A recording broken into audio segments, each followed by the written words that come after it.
वैज्ञानिक दक्षता भारत के टैलेंट का जीता जागता सबूत है।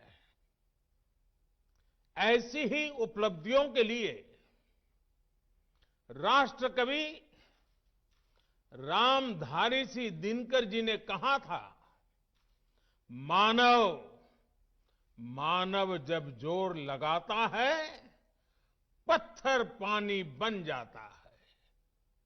भाइयों और बहनों, भारत का टीकाकरण अभियान बहुत ही मानवीय और महत्वपूर्ण सिद्धांतों पर आधारित है। जिसे सबसे ज्यादा जरूरी है उसे सबसे पहले कोरोना का टीका लगेगा।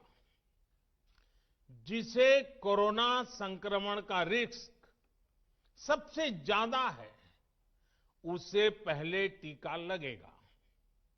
जो हमारे डॉक्टर्स हैं, नर्सेस हैं, अस्पताल में सफाई कर्मी हैं, मेडिकल पैरामेडिकल स्टाफ है, वो कोरोना की वैक्सीन के सबसे पहले हकदार हैं। चाहे वो सरकारी अस्पताल में हो या फिर प्राइवेट में, सभी को ये वैक्सीन प्राथमिकता पर लगेगी। इसके बाद उन लोगों को टीका लगाया जाएगा जिन पर जरूरी सेवाओं और देश की रक्षा या कानून व्यवस्था की जिम्मेदारी है। जैसे हमारे सुरक्षा बल हो गए, पुलिसकर्मी हो गए, फायर ब्रिगेड के लोग हो गए, सफाई कर्मचारी हो गए, इन सभी को ये वैक्सीन प्राथमिकता पर लगेगी।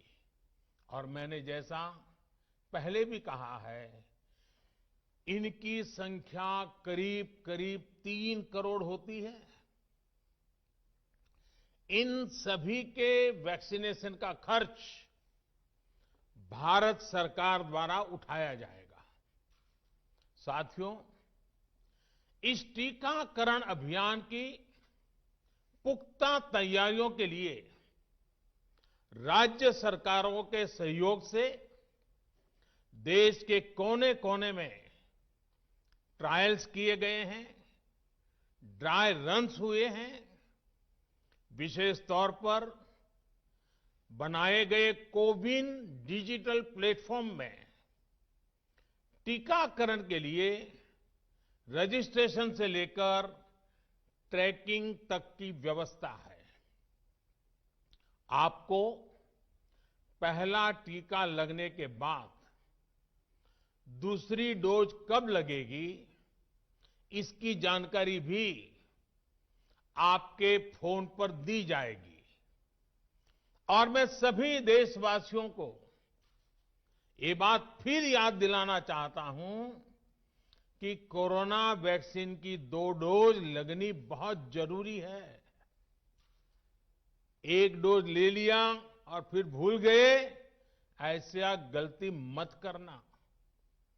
और जैसा एक्सपर्ट्स कह रहे हैं, पहली और दूसरी डोज के बीच लगभग 1 महीने का अंतराल भी रखा जाएगा। आपको ये भी याद रखना है कि दूसरी डोज लगाने के 2 हफ्ते बाद ही आपके शरीर में कोरोना के विरुद्ध जरूरी शक्ति विकसित हो पाएगी।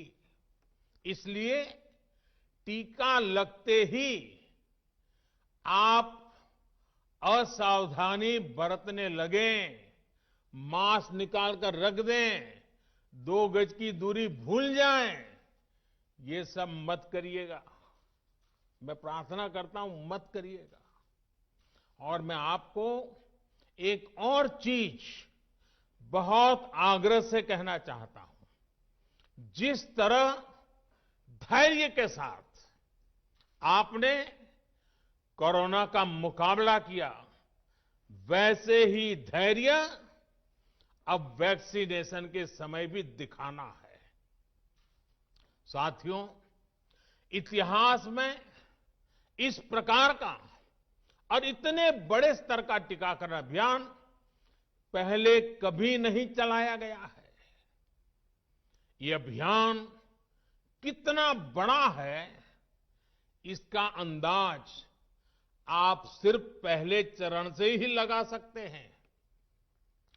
दुनिया के 100 से भी ज्यादा ऐसे देश हैं जिनकी संख्या 3 करोड़ से कम है, और भारत वैक्सीनेशन के अपने पहले चरण में ही 3 करोड़ लोगों का टीकाकरण कर रहा है।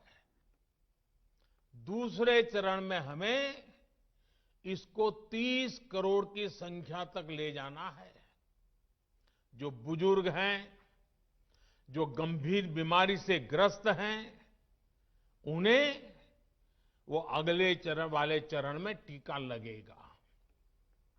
आप कल्पना कर सकते हैं, 30 करोड़ की आबादी से ऊपर के दुनिया के सिर्फ 3 ही देश हैं, खुद भारत, चीन और अमेरिका। और कोई भी देश ऐसा नहीं है जिनकी आबादी इनसे ज्यादा हो।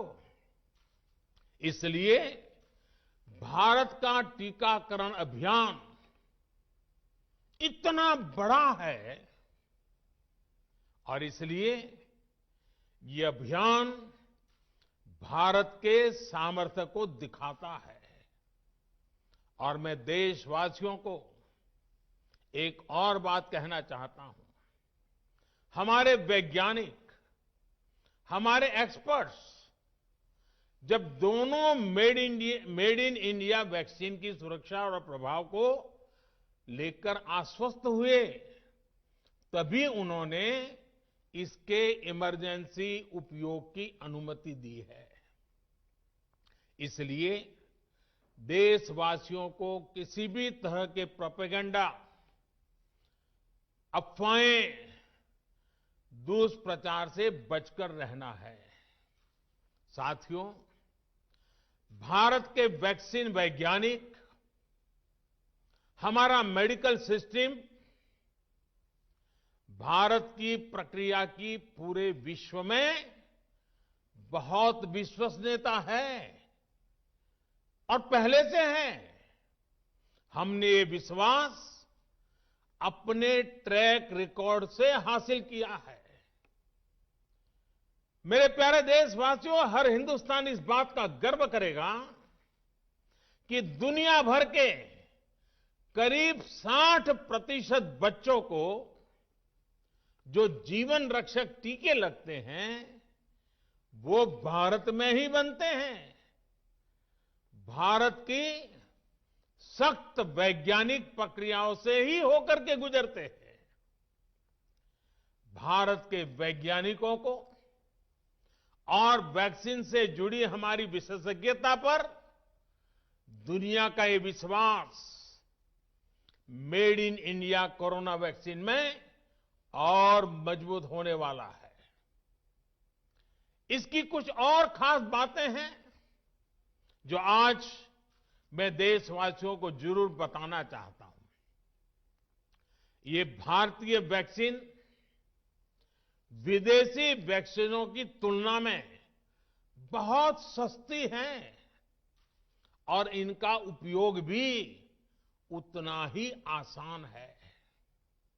विदेश में तो कुछ वैक्सीन ऐसी हैं जिसकी एक डोज 5,000 रुपया तक में है और जिसे -70 डिग्री तापमान में फ्रीज में रखना होता है। -70 डिग्री।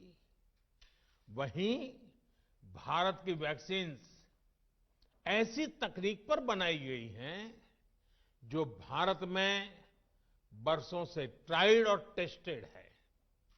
ये वैक्सीन स्टोरेज से लेकर ट्रांसपोर्टेशन तक भारतीय स्थितियों और परिस्थितियों के अनुकूल है।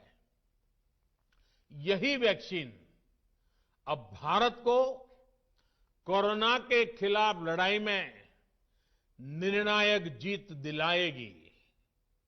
साथियों, कोरोना से हमारी लड़ाई आत्मविश्वास और आत्मनिर्भरता की रही है।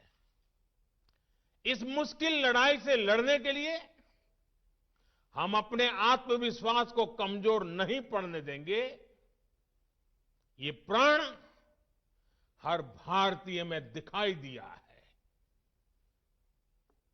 संकट कितना ही बड़ा क्यों न हो, देशवासियों ने कभी आत्मविश्वास खोया नहीं। जब भारत में कोरोना पहुंचा, तब देश में कोरोना टेस्टिंग की एक ही लैब थी।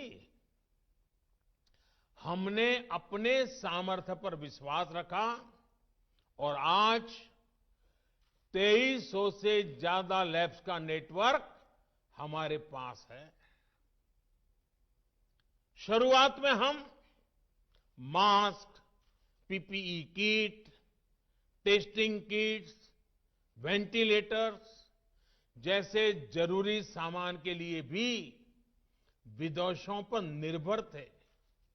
आज इन सभी सामानों के निर्माण में हम आत्मनिर्भर हो गए हैं और इनका निर्यात भी कर रहे हैं। आत्मविश्वास और आत्मनिर्भरता की इसी ताकत को हमें टीकाकरण के इस दौर में भी सशक्त कर रहा है। साथियों, महान तेलुगु कवि श्री गुराजाड़ा अप्पा राव ने कहा था, सौंत लाभम कौंत मानुको, सौंत लाभ कौंत मानुको, पौरु गुवाडिकी तोड़ू पाड़बोए, देश मंटे मट्टी कादोई, देश मंटे मनुष्य लोय। यानी हम दूसरों के काम आए, ये निस्वार्थ भाव हमारे भीतर रहना चाहिए।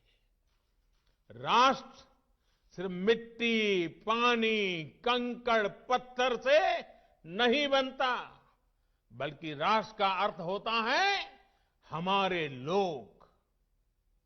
कोरोना के विरुद्ध लड़ाई को संपूर्ण देश ने इसी भावना के साथ लड़ा है। आज जब हम बीते साल को देखते हैं, तो एक व्यक्ति के रूप में, एक परिवार के रूप में, एक राष्ट्र के रूप में हमने बहुत कुछ सीखा है, बहुत कुछ देखा है, जाना है, समझा है। आज भारत जब अपना टीकाकरण अभियान शुरू कर रहा है, तो मैं उन दिनों को भी याद कर रहा हूं। कोरोना संकट का वो दौर जब हर कोई चाहता क्या कि कुछ करें, लेकिन उसको उतने रास्ते नहीं सूझते थे। सामान्य तौर पर बीमारी में पूरा परिवार बीमार व्यक्ति की देखभाल के लिए जुट जाता है, लेकिन इस बीमारी ने तो बीमार को ही अकेला कर दिया। अनेकों जगह पर छोटे छोटे बीमार बच्चों को मां से दूर रहना पड़ा। मां परेशान रहती थी, मां रोती थी, लेकिन चाहकर भी कुछ कर नहीं पाती थी।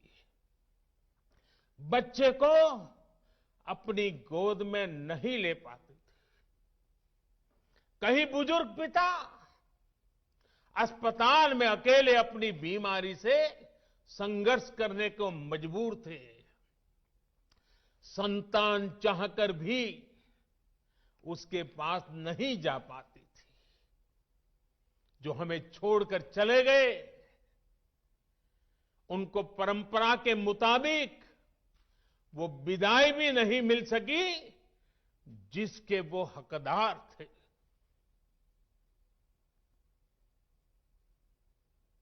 जितना हम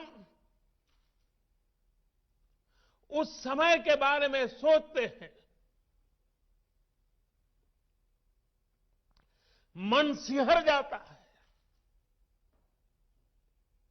उदास हो जाता है। लेकिन साथियों, संकट के उसी समय में, निराशा के उसी वातावरण में कोई आशा का भी संचार कर रहा था। हमें बचाने के लिए अपने प्राणों को संकट में डाल रहा था। हमारे doctor, nurse, paramedical staff, ambulance driver, ASHA worker, सफाई कर्मचारी, पुलिस के साथी और दूसरे फ्रंटलाइन वर्कर्स, उन्होंने मानवता के प्रति अपने दायित्व को प्राथमिकता दी। इनमें से अधिकांश तब अपने बच्चों, अपने परिवार से दूर रहे, कई कई दिन तक घर नहीं गए।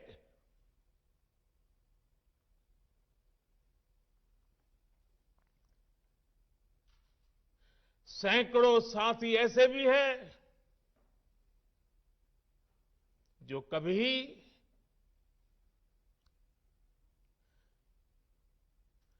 घर वापस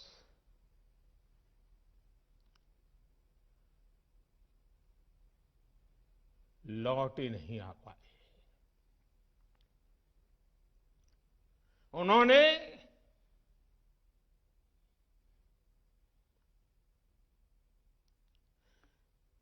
एक एक जीवन को बचाने के लिए अपना जीवन आहुत कर दिया। इसलिए आज कोरोना का पहला टीका स्वास्थ्य सेवा से जुड़े लोगों को लगाकर एक तरह से समाज अपना ऋण चुका रहा है।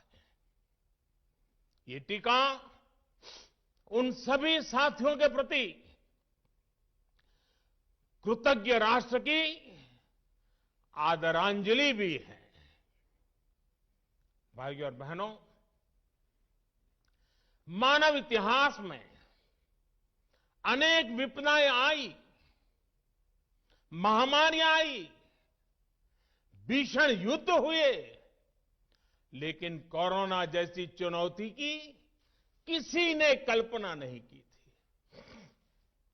ये एक ऐसी महामारी थी जिसका अनुभव ना तो साइंस को था, ना ही सोसाइटी को था।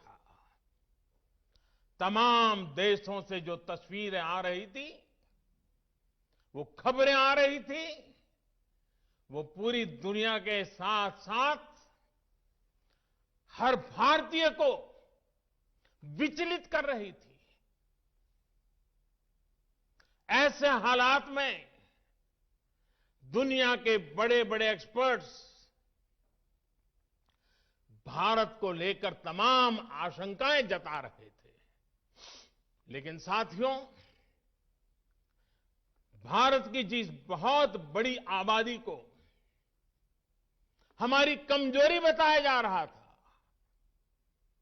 उसको ही हमने अपनी ताकत बना दिया। भारत ने संवेदनशीलता और सहभागिता को लड़ाई का आधार बनाया। भारत ने 24 घंटे सतर्क रहते हुए हर घटनाक्रम पर नजर रखते हुए सही समय पर सही फैसले लिए। 30 जनवरी को भारत में कोरोना का पहला मामला मिला,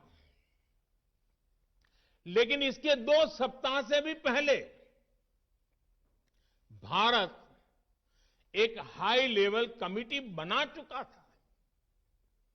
पिछले साल आज का ही दिन था जब हमने बाकायदा सर्वेलांस शुरू कर दिया था।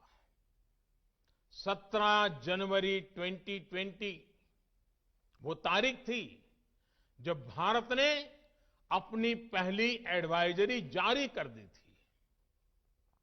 भारत दुनिया के उन पहले देशों में से था जिसने अपने एयरपोर्ट्स पर यात्रियों की स्क्रीनिंग शुरू कर दी थी। साथियों, कोरोना के खिलाफ लड़ाई में भारत ने जैसी इच्छा शक्ति दिखाई है, जो साहस दिखाया है, जो सामूहिक शक्ति का परिचय करवाया है, वो आने वाली अनेक पीढ़ियों के लिए प्रेरणा का काम करेगा।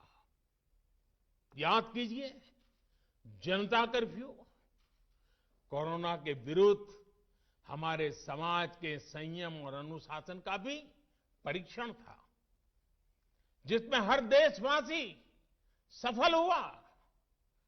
जनता कर्फ्यू ने देश को मनोवैज्ञानिक रूप से लॉकडाउन के लिए तैयार किया। हमने ताली, थाली और दिया जलाकर देश के आत्मविश्वास को ऊंचा रखा। साथियों, कोरोना जैसे अनजान दुश्मन जिसके एक्शन रिएक्शन को बड़े बड़े सामर्थ्यवान देश नहीं भांप पा रहे थे,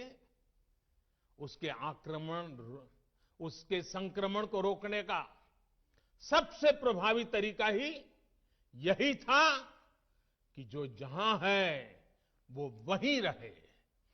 इसलिए देश में लॉकडाउन का फैसला भी किया गया। यह निर्णय आसान नहीं था। इतनी बड़ी आबादी को घर के अंदर रखना असंभव है, इसका हमें एहसास था।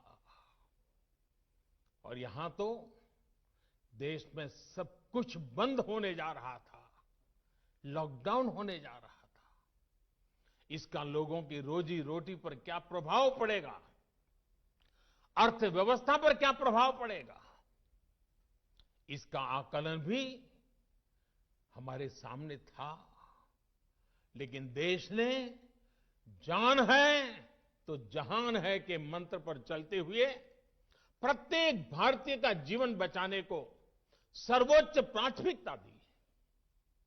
और हम सभी ने ये देखा है कि कैसे तुरंत ही पूरा देश, पूरा समाज इस भावना के साथ खड़ा हो गया।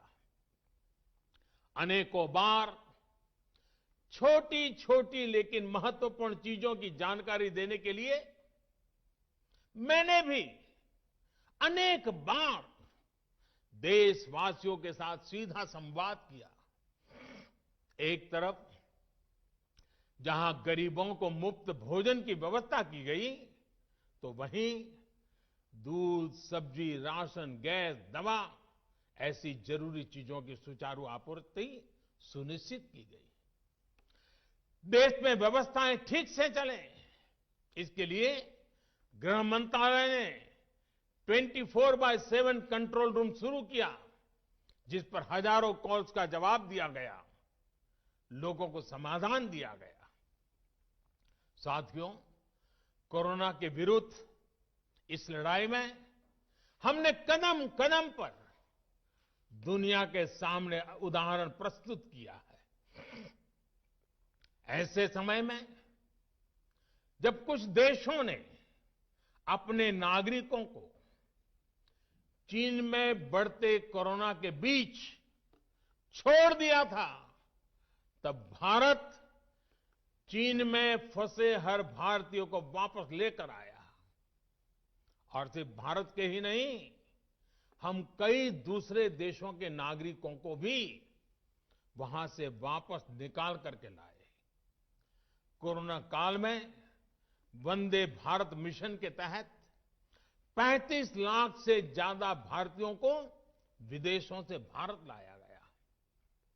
मुझे याद है, एक देश में जब भारतीयों को टेस्ट करने के लिए मशीनें कम पड़ रही थी, तो भारत ने पूरी टेस्टिंग लैब यहां से वहां भेज करके उसको वहां सजाया, लगाया, ताकि वहां से भारत आ रहे लोगों को टेस्टिंग की दिक्कत ना हो।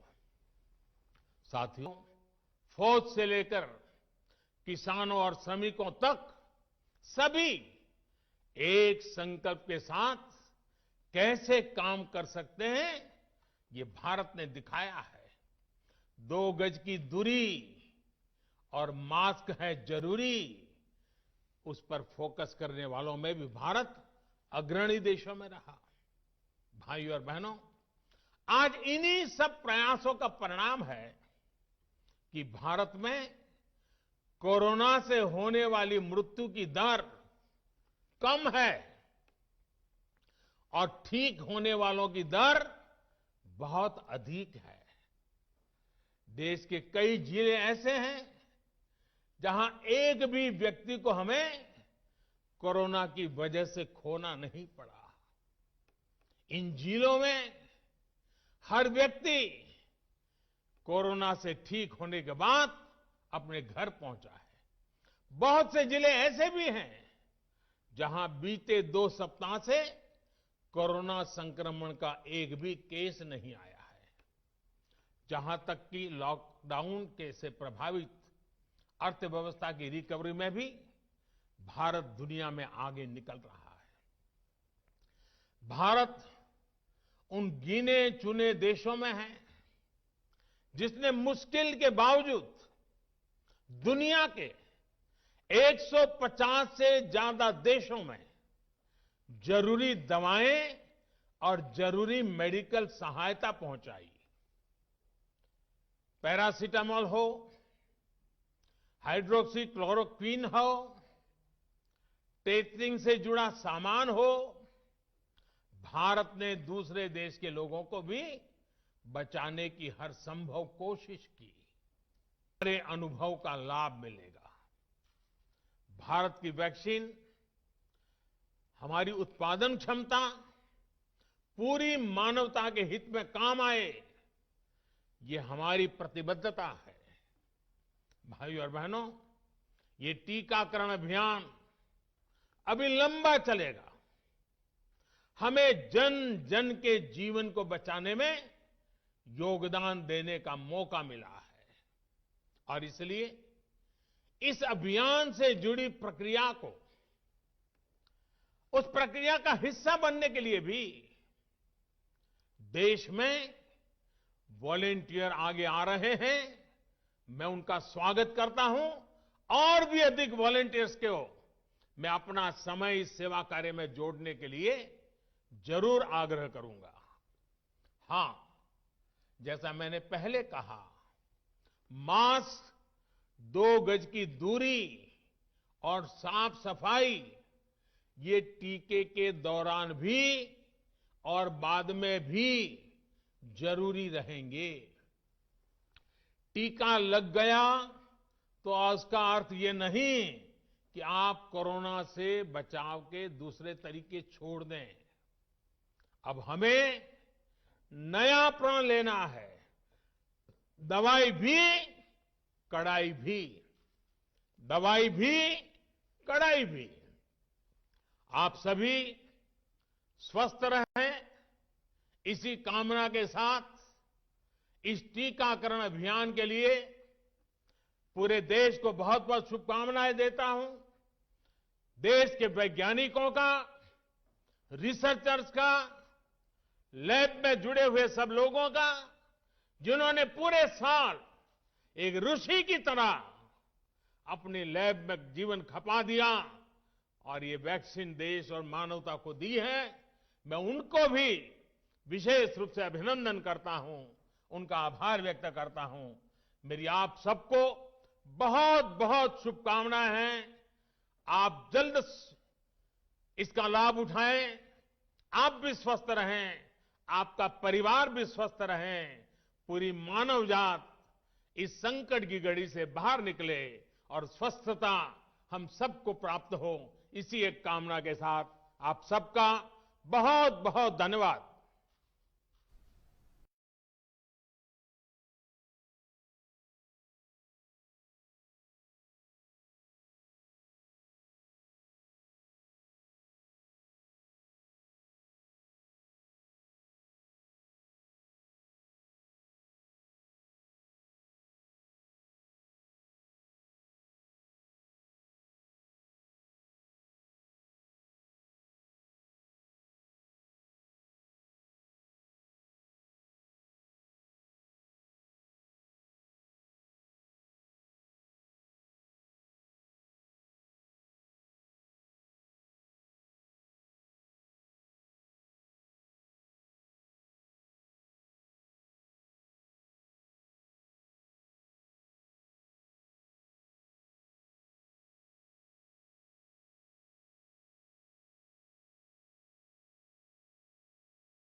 सर्वे भवन्तु सुखिनः, सर्वे सन्तु निरामयाः, सर्वे भवन्तु सुखिनः, सर्वे सन्तु निरामयाः।